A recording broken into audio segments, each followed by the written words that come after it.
My boyfriend's friends pretended to kidnap me for a proposal, but they made it too realistic and brought me to him traumatized. Posted by you/cautious_rabbit. I'm trembling and just created this alt account because my main account has a lot of details about me that would make it easy to trace back.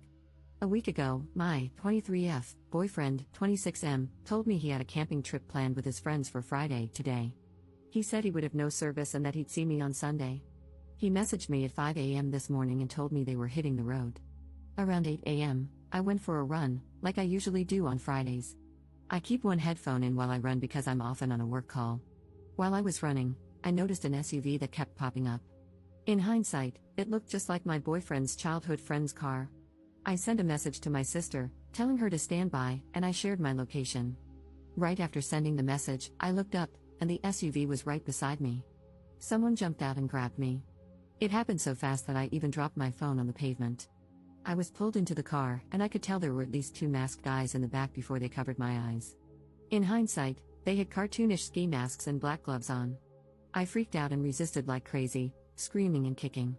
All I could hear was these guys laughing, and I could feel one of them holding my arms behind me while the other held my legs down at the knees. I don't know how long I was in there, but I kept begging them to let me go and crying.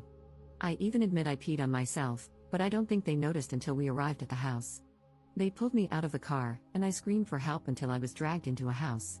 When the mask covering my head was removed, I was on my knees in front of my boyfriend of 2 years. He was staring at me with a confused look before he started angrily asking his friends what was going on. As I started to process what was happening, I realized he was dressed nicely, and there were romantic decorations around the entryway to his house. I recognized him in the setting, and I collapsed into sobs. I probably had a 5-minute panic attack in that car on the way there and another one sitting in the entryway to his house. I was sweaty, wearing soiled yoga pants, flushed with fear, and terrified for my life. That all happened about an hour or 2 ago. My boyfriend took me upstairs and was going to help me get showered and changed, but I wanted to do that alone. I heard yelling and commotion downstairs while I was in the shower, but I don't know what's going on. I'm sitting in his room now, holding my shattered phone after crying to my sister about what happened. She lives 90 minutes away but is speeding over to get me now. I can't stop thinking about what happened. Even though I know now I was never in any real danger, I don't think my brain can fully comprehend it. They were snickering and teasing me in deepened voices about what they were going to do to me. The one holding my legs down kept caressing my thighs, moving his hands up and down toward the inner area. When the car would brake, his face kept falling into my chest. I don't even know who that was. I just know one of them sounded unsure and kept trying to defuse the situation, but I think it was the driver. Edit. My sister arrived. She wants to take me to the police station now. I haven't spoken to my boyfriend yet, but I think there's more to this story than he knows about. I'll have to log off for a while. Thank you for the support in the comments. Edit 2. I'm working with the police now. This is going to be investigated as false imprisonment if I press charges. My sense of time was so warped. From where I was picked up to his house was about 7 to 10 minutes by car, but it felt way longer than that. As for the friends, the driver was his childhood best friend, whom I actually get along with well. He was in tears when he voluntarily arrived at the police station to give a statement. The other 2 were friends from his athletics class, which he started attending a few months ago. It seems like the 2 guys I didn't know wanted in on what was otherwise supposed to be something more innocent. The original plan was for them to pop out of the car in their funny kidnapping attire and hand me a letter explaining that I was being summoned by my boyfriend and that resistance was futile. It seems the plan changed as the 2 new friends wanted to shake me up a bit more and make it feel more real. Edit 3. I've had time to calm down and have had long talks with my sister. We are going to meet up with my I'm not sure yet, boyfriend for dinner tonight. He has been respectful of my requests for space but has been emotional whenever he thinks about what I went through this morning. His best friend contacted me repeatedly, apologizing for allowing it to get that far, but I asked him to stop, and he did. The best friend's fiancé reached out and has been supportive and apologetic, too. I'm astounded by the support I've received here and wish I could thank each of you individually. I've never had anyone other than my sister and boyfriend care for my mental well-being like this. Reddit is a very kind place sometimes.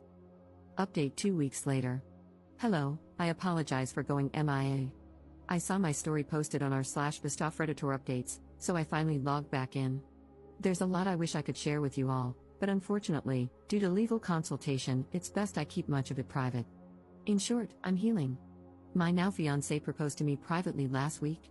We've had many tough conversations, and his responses to everything reminded me how safe and loved I feel with him. He didn't ask for or endorse that type of plan. I've learned that the two friends I didn't know well were highly influenced by YouTube pranksters and social experiment channels. Also, one of them let us know he is on the spectrum and apologized for his role. I think that's all I can share for now. I am only consulting at the moment and may not press charges. Thank you so much for all the kindness and support. Opening my inbox today warmed my heart incredibly. Edit. There are a lot of people who disagree with me staying with my fiancé. I'm sorry I couldn't explain in detail how confident I am in him throughout this. Please read carefully before passing judgment, and I'm sorry I couldn't please everyone with my decisions. However, after further reflection, I think pressing charges is the best course of action. Maybe I'm a bit too tender-hearted, but I didn't want the former best friend to face consequences either. That said, it seems he has too. Second update 7 months later. Hello, concerned friends. I'm not sure if anyone still remembers me, but I wanted to give a final update as I close out this year. 2024 was crazy for me. I spent the entire year working on myself in therapy. I developed an obvious trauma response to being in public, especially when men would sneak up behind me or quickly exit cars near me. I also developed a fear that made life tough. I became very afraid of my fiancé's friends. I love and trust my friends and family with all of my being, but I found that I couldn't trust anyone he brought into our life because of a feeling of losing control. Sorry if this is a bit incoherent, I'm not really sure how I feel myself. But the point is, if I haven't vetted and learned to trust people, I struggle to allow them into my life. I decided to end things with my ex-fiancé. It was tough and took months to do, but I feel better for it. He is a great man, but there were behaviors from him and his friends before, during, and after the incident that gave me pause. The doubt and mental anguish were too much, and I just had to run away from it all. Shockingly to me, but not to my therapist, I feel immensely better now. It's almost like a switch went off, and being away from him has expedited my healing so much.